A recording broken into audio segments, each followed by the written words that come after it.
അങ്ങനെ നമ്മൾ നല്ല അസൽ മീൻകറി ഉണ്ടാക്കാനും വേണ്ടിയിട്ട് അടുപ്പിലൊരു കടായി വെച്ചിട്ടുണ്ട്. നല്ല കുണ്ടുള്ള കടായിയാണ്.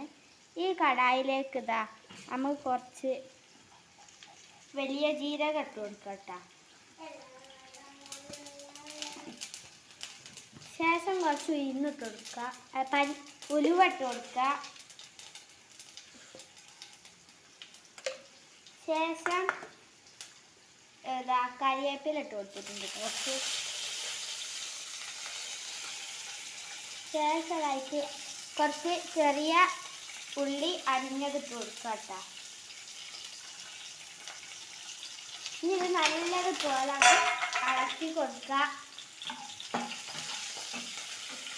നമ്മളിത് നല്ലതുപോലെ വഴറ്റി വന്നിട്ടുണ്ട് കേട്ടോ. ഇതിലേക്ക് കുറച്ച് വലിയ ഉള്ളി ഇട്ട് കൊടുക്കുക. വലിയ ഉള്ളി ഇട്ട് അപ്പം തന്നെ നമുക്ക് കുറച്ച് ഉപ്പിട്ട് കൊടുക്കണം കേട്ടോ. എന്നാലേ വലിയ ഉള്ളി വേഗം അങ്ങോട്ട് വഴറ്റി വന്നോളും.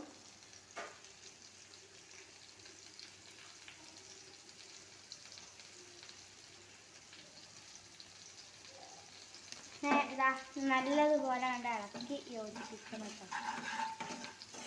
ഈ തക്കാളിയൊക്കെ നല്ല വെന്ത ശേഷം കുറച്ച് പുളിവെള്ളം ഒഴിച്ചു കൊടുക്കട്ടെ നമുക്ക്. ശേഷം ഒന്നും കൂടി അങ്ങോട്ട് ഇളക്കിയിട്ട് കുറച്ച് വെള്ളം ഒഴിച്ചെടുക്കണം കേട്ടോ. തക്കാളിയൊക്കെ നല്ലതുപോലെ വെന്ത് വന്നിട്ടുണ്ട് കേട്ടോ. ഇനി ഇതിലേക്ക് കുറച്ച് മീനിട്ട് കൊടുക്കുക. മീൻ നല്ല ഫ്രഷ് ആക്കി കഴുകി അരിഞ്ഞ് വെച്ചിട്ടുണ്ട് കേട്ടോ. ഇതിങ്ങനെ ഇട്ട് കൊടുക്കുക കേട്ടോ.